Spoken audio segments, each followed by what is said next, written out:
미국에서 오셔서 유방암이 좋아진 환자와 비슷한 한 분이 또 계시는데요. 이분은 2017년, 그러니까 2년 전에 유방암 진단을 받고, 서울의 어느 대학병원에 유방암 진단을 받고 수술을 권유받았는데, 수술은 절대 안 하겠다고 해가지고 저한테 왔습니다. 이분은 한국의 아주 유명한 대학병원 외과 병동의 수간호사인데, 이분도 50대 여성이었습니다. 근데 수간호사로 외과 병동에서 오랫동안 일을 했는데, 암 환자들이 수술해가지고 재발돼가지고 오는 경우를 너무 많이 보고, 나중에 정말 마지막에 비극적인 최후를 맞이하는 걸 너무 많이 봐가지고, 내가 수술만 안 해야 되겠다. 그래가지고 저에게 왔습니다. 그래, 그분도 이방금 미국에서 왔던 그 암 환자와 똑같은 코스입니다. 자, 육체에 대한 치유, 마음에 대한 치유로서 아바타 프로그램을. 이분은 아바타 프로그램을 배우고 그걸 가르치는 교사로서 이제 내가 유방암이 다 좋아졌으니까 나 같은 환자들을 돕는 치유센터를 하겠다고 지금 준비를 하고 그쪽에 대한 공부를 좀 하고 있습니다. 음식이라든가 또 피를 맑게 하는 방법, 산소를 공급하는 방법, 이런 방법을 하고 그 프로그램을 한 후로 지금 유방에 그 후에 추적 조사를 했는데 암이 사라져 버린 거예요.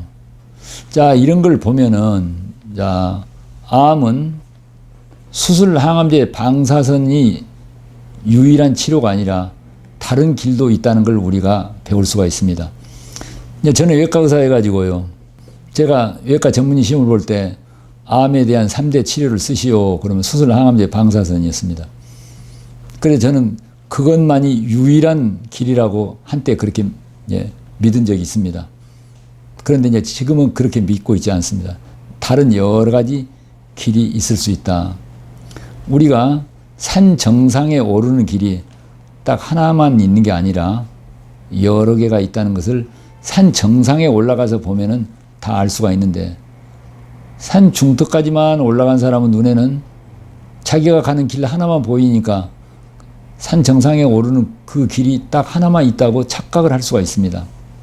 오늘 만약에 어떤 의사나 환자가 암을 치료하는 유일한 길은 수술 항암제 방사선 외에는 없다, 그렇게 믿고 있다면 그는 아직 산 중턱에 있다, 더 올라가야 될 길이 있다라고 말할 수가 있습니다.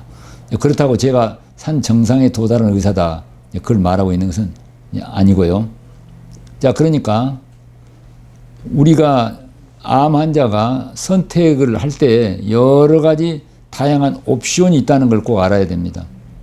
그래서 자기의 소중한 생명을, 자, 어떤 길이 가장 자기에게 도움이 되게 하는 것인가를 깊게 여러 가지 길을 놓고 생각해 볼 여유를 가지고, 의사들도 본인이 알고 있는 그 길 외에도 다른 길이 있다는, 가능성이 있다는 것을 여유를 가지고 잘 살펴보고, 환자에게 이것만이 유일한 치료 길이다라고 너무 주장하거나 강요해서는 안 된다는 걸 우리가 꼭 배워야 된다. 제가 부전공이 의학의 역사인데요. 제가 그래서 의과대학 교수 당시에 제가 잘은 모르지만 의학사를 가르친 일이 있었습니다.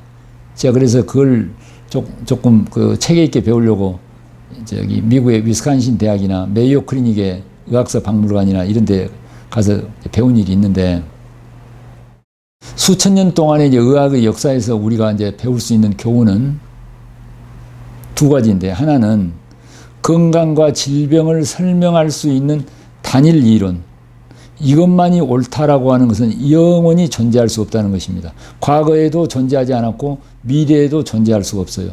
그래서 이를테면은, 자, 암을 치료하는데 수술 항암제 방사선만이 유일한 길이다, 그런다면 그것은 진리에서 어긋난 거다, 이렇게 말할 수가 있어요. 다른 여러 가지 길이 있다. 두 번째, 건강과 질병은 인간의 지성으로 알 수 없다는 것입니다. 즉, 자, 지식으로 알 수가 없어요. 그렇기 때문에 오늘 같은 지식의 의학, 기술의 의학으로 병이 잘 치료가 안 되는 것입니다. 초지식적인, 초인간적인 초지성적인 어떤 길이 있다. 자, 생각해 보십시오. 우리가 지금 심장이 이제 뜁니다. 이제 심장이 뛰면은 그 힘으로 이제 전신의 피를 돌린다. 이렇게 사람들이 의사들도 믿고 있어요. 근데 그게 사실일 것인가? 두 주먹 크기의 심장의 힘으로 10만 킬로나 되는 혈관을 그 힘으로 돌린다. 이게 이제 심장 박동설입니다.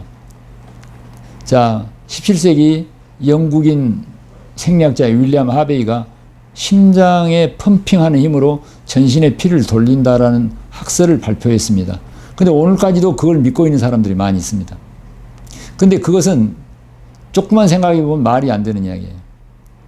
두 주먹 크기의 심장에 쥐어짜는 힘으로 혈관은 아주 가늘고, 그리고 피는 물이 아니고 끈적끈적한 점도가 있는데 그 피를 10만 킬로를 보낸다. 그래서 불가능하다는 것을 많은 의학자들이 증명을 했습니다. 유체공학적으로 불가능한 거예요. 그러니까 이제 그걸 반대하는 의학자들은, 우리 말초 혈관에는 소동맥과 소정맥 사이에 그로움유라고 하는 발부가 있는데 그 발부에서 피를 사지 쪽으로 끌어당기는 네거티브 프레셔, 음압이 피를 돌리게 할 거다. 이걸 주장하는 의학자들이 있어요. 근데 그 양자가 다 합당하지 못하다는 거예요. 피를 돌려요. 그런데요, 우리 심장의 우심방 쪽에서요, 자, 우심방에는 SA 노드라는 데서 전기 자극이 이렇게 일어납니다. 그 전기 자극이 1분간에 6, 70번 일어나가지고 그 전기 자극에서 나오는 전자파가 심장 근육에 전해질 교호작용에 의해서 퍼져나가지고 심장의 근육 섬유를 자극해서 펌핑이 일어나는데, 그것이 되는 메커니즘과 과정은 우리 의사들이 아는데 누가 거기에다가 전기 자극을 보낸가? 몰라요. 정확하게. 피를 왜 어떻게 돌리는가? 정확하게 몰라. 자, 우리의 체온이 36.5도 내지 37도로 유지되는데 누가 그걸 유지할까요? 물론 체온 중추가 있습니다. 체온이 34도만 되면 우리가 죽어버려요. 38도만 되면 막 춥고 막 열이 나고 너무 힘들어. 36.5도를 유지하는데 그걸 정확하게. 자, 우리가 숨을 쉽니다. 숨을 내가 쉽니까? 의사가 쉬어줍니까? 우리가 잠을 자도 숨을 내가 들이마셔야지, 내쉬어야지 이렇게 쉬어요. 그것의 중간 과정은 설명할 수 있어요. 생리학적으로. 그러나 그것의 근본 모멘 최초의 단서는 우리가 정확히 몰라요. 그러니까 우리에게는 초인간적인, 초지성적인 어떤 생명력이 우리에게 들어오고 있는 거예요. 외부에서. 그것을 생명 에너지다. 요즘은 이제 그것을 생명 파장이다. 라이프 바이브레이션이라든가. 그 다음에 생명 에너지. 요즘 이제 양자의학이다. 퀀텀 메디신이다. 하는 곳에서 다 그런 것들에 대해서 의학적으로 많이 논의가 되고 사실 많은 것이 증명이 되어 있습니다. 근데 오늘 현대 서양의학은 고전적 물리학, 현대 물리학이 아니고 고전적 물리학은 절대 공간과 절대 시간이 있다라는 관점입니다. 현대 물리학은 여러분이 알다시피 아인슈타인의 상대성 원리라든가 하이젠베르그의 불확정성 원리라든가 우리가 인간 지성으로 알 수가 없어. 그래서 초지성적인 초인간적인 어떤 생명력이 들어오고 있어요. 요즘요, 죽었다가 갑자기 살아난 사람들이 여기저기 많이 있는데 왜 죽었다가 갑자기 살아나는가? 그걸 잘 몰라요. 그런데 그것은 어떤 생명력이 있다. 죽었다 살아난 소생한 사람들이 있어서 그것을 오토 리서시테이션 페노메나이다. 자동 소생 현상이다. 그게 너무 용어가 어려우니까 나사로 신드롬이다. 나사로 증후군이다. 성경에 보면 나사로는 청년이 죽었다가 살아났죠. 근데 그런 것들이 생명력이 들어왔다. 예. 요새 이제 그런 것에 대한 의학적인 논의가 많이 있습니다. 그러니까 물고기가요, 자, 물 밖에 있으면 살아요, 죽어요? 죽어요.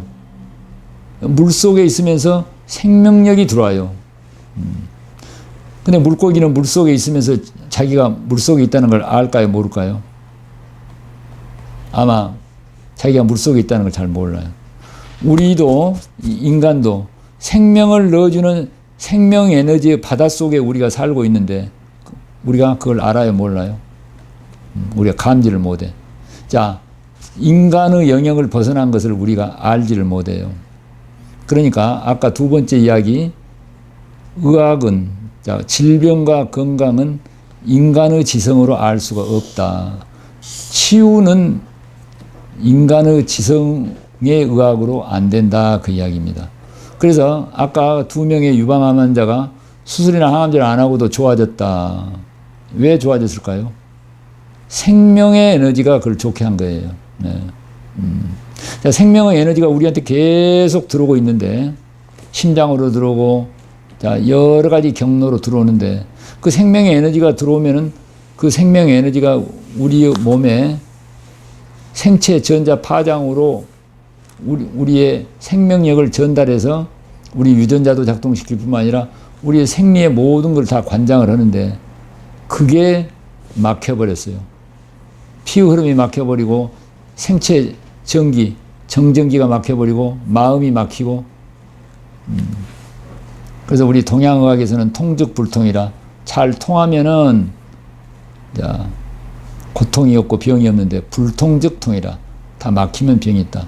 그래서 우리 허준의 동의보감의 첫 페이지에 들어가면요, 내경편에 정기신이라, 정이라는 것은 육체를 말합니다.